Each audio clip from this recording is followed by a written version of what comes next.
France's rising debt and persistent deficits are drawing fresh warnings from economists. The risk of a guardianship by the International Monetary Fund is now being openly discussed. NTD's international correspondent David Vivaz reports from Paris. France's debt levels continue to stir anxiety.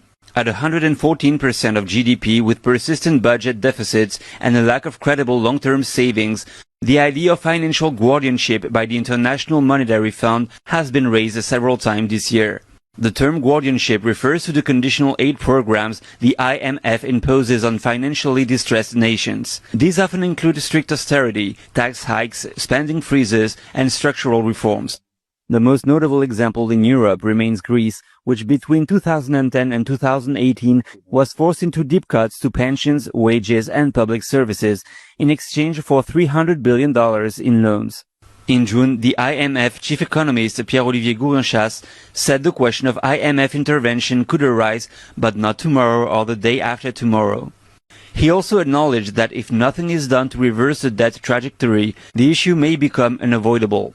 Economist Jean-Philippe Feldman from the IRF think tank says that while France and Greece's situations can't truly be compared, France is nevertheless aging closer to a red line. There are risks, and there are people who are increasingly warning against being placed under the supervision of international organizations.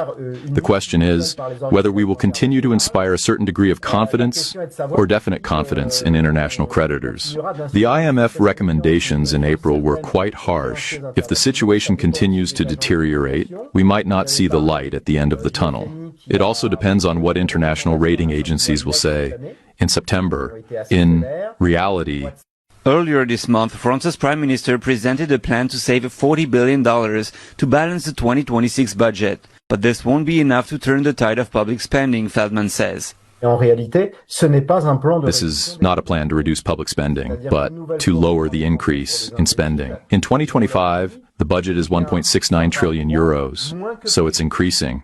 And it's expected to reach 1.72 trillion euros in 2026. In other words, for a French politician, when spending increases, but less than expected, these are savings that are extraordinary.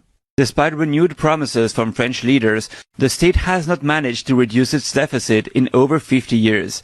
Economists warn that a potential financial crisis in France could impact the Eurozone even more severely than the Greek crisis of the 2010s.